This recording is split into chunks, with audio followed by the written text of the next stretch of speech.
પછી જૈतून નામે જબલ કરને આયા ત્યારે ઈસુએ બે શિલાને આમ કહીને આગળ મેલ્યા. ઉન્યા જાઓ જે હામો દંગો દેખાઈ રહ્યો. જ્યારે પોગશો તો ઉન્યા ગધેડાનો એક જડો વસેરો બાંધલ દેખશો. એને હાકી આવો. જો કોઈ પૂછે કે એને શાહી છોડો છો તો કોજો કે પ્રભુને આની જરૂર છે.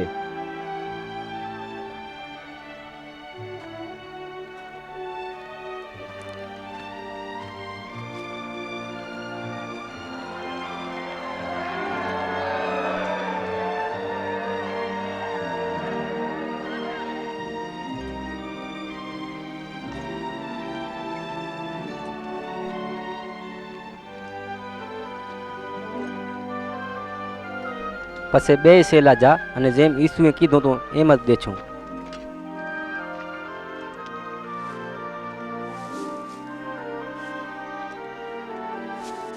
לא ישבו עליו, אותו אנו מכירים.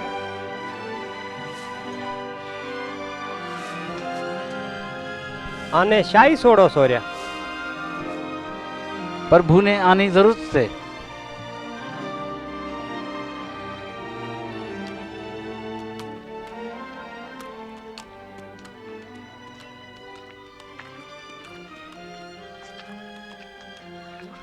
વખાણ કરતા કરતા હાલ્યા જતા હતા કેમ કે અહીંયા ઈસુને પરસા કરતા દેખા હતા.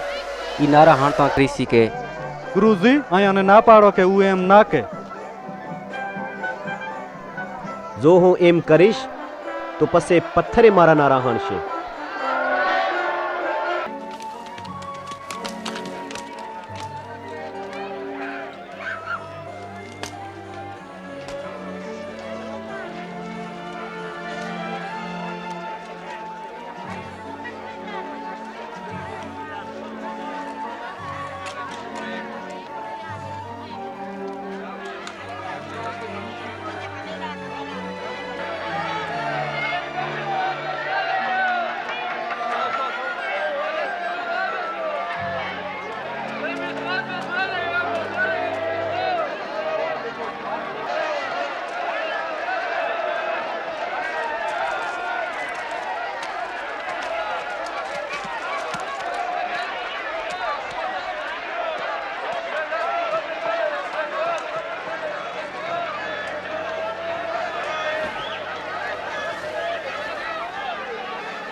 પછી રોજ ઈસુ મંદિરમાં જઈને શીખડાવતા પણ યહૂદીયાના મોટા આગવાન અહીંયાને માર્યા હારું કરતા હતા તોય અહીંયાને ભૂલ ના જડ્યો કેમ કે ઘણા માણસ ઈસુની વાતો ધ્યાન દઈને સાંભળતા.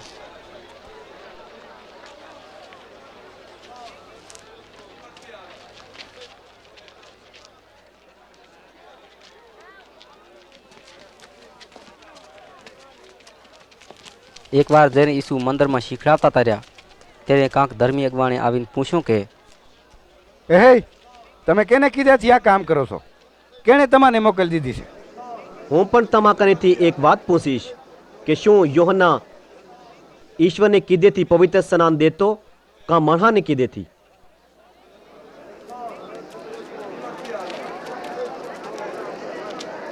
શું કહીએ?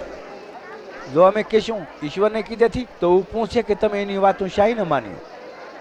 અને જો એમ નહીં કહીએ તો માણસ આપણને મારી નાખશે કેમ કે યોહનાની અલા ઇજ્જત કરે છે. અમાને ખબર નથી કે હું કેને કીધેથી પવિત્ર સ્નાન દેતો. તો પછી હોય નહીં કહું કે હું કેને કીધેથી એમ કરું છું.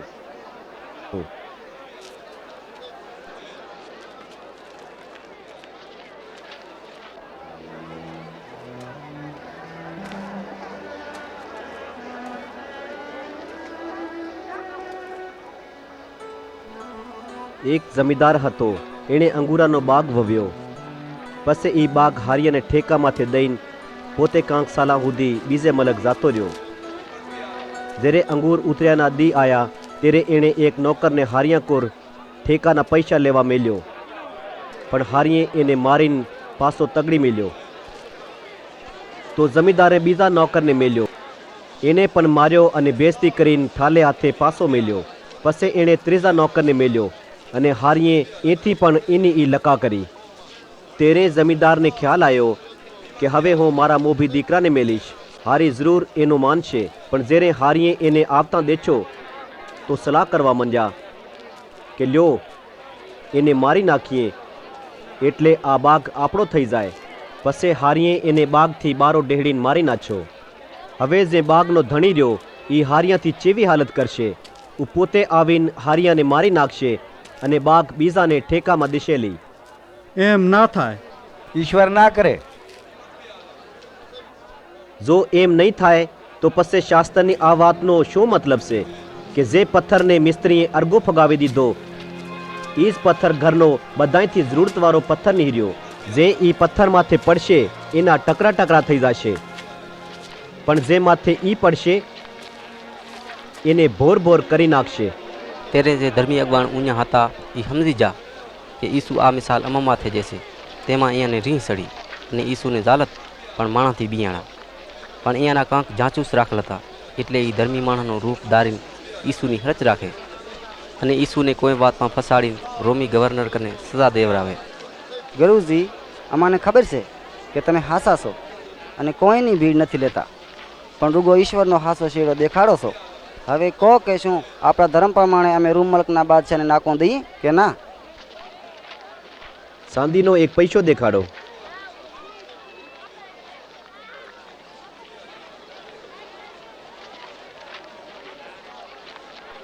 આ માથે કેનું ફોટું છે અને કેનું નામ લખેલ છે? તો પછી જે બાદશાહનો હક છે એ એને જો અને જે ઈશ્વરનો હક છે એ ઈશ્વરને જો. એમ જાચૂસ માણસ સામે ઈસુને ના ફસાડી હજા, પણ મુરગાએ એ જવાબ સાંભળીને હેરાન ચા અને કાંઈ ના બોલ્યા. પછી કાંક સદુકી પંથવાળા ઈસુ કને આવ્યા. એ પંથવાળા કહેતા કે મર્યા વાહે વરે જીવી નહીં ઉઠે. તોય અદાએ પૂછ્યું કે ગુરુજી, સંત મૂસાના શાસ્ત્રમાં લખેલ છે કે જો કોઈ આદમીને વિયા ન થાય અને એ મરી જાય તો એને નનકો ભાઈ પોતાની ભાભીને દેરવટું વારે, એટલે એને વિયાહીથી મોટા ભાઈનો શીલો હાલતો રહે. તો અગે એક અકાયમાં 7 ભાઈ હતા. મોટો ભાઈ પેણ્યો પણ એને વિયા થતોય નહીં અને પછી એ મરી ગયો.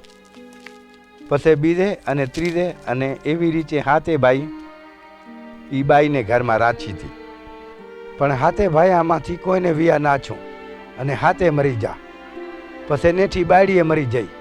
તો હવે તમે કહો કે પછાડીમાં જ્યારે ઈશ્વર બધાને જીવાડશે ત્યારે એ બાઈ ચેની ઘરવાળી થશે? કેમ કે 7 ભાઈએ એને ઘરમાં રાખી હતી.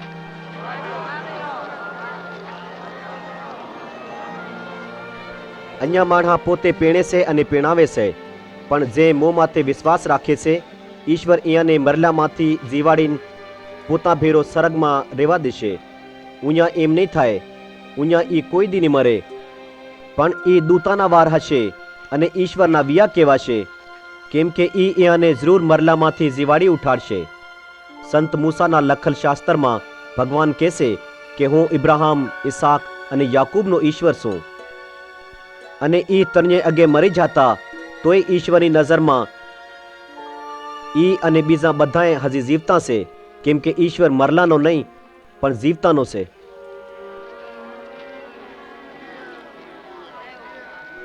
ગુરુજી, તમે ઠીક કહો છો. તેમાં કેણે કાંઈ ના પૂછ્યું. માણસ શાહી કહેશે કે ખ્રિસ્ત રૂગો દાઉદ બાદશાહ માયલો છે, કેમ કે દાઉદ પોતે ગીત શાસ્ત્રમાં મોં હારું કહેશે કે ભગવાને મારા પ્રભુને કીધું કે તું મારે હવરે પાહે માનથી બેસ, જાતા હું તારા દુશ્મનાને હરાવીને તારા પગામાં ના નમાડું. જ્યારે ઈ એમ કહેશે કે મારા પ્રભુ, તો પછી ખ્રિસ્ત રૂગો દાઉદ માયલો કેમ કહેવાણો? શાસ્ત્રના જાણવાથી હોશિયાર રહેશો. એનો વિચાર છે કે જો લાંબા જામા પહેરશું તો માણસ અમારી ઇજ્જત કરશે, અને મંદરામાં અને દાતામાં પણ એ હફરે વગે બેઠા હારું કરે છે અને રાંડી રાંડાને છેતરીને એની મિલકત લઈ લેશે. પછી માણસ સામે ઠાવકા દેખાડ્યા હારું લાંબીઓ લાંબીઓ પ્રાર્થનાઓ કરે છે. ઈશ્વર એવાને ઘણી સજા દેશે.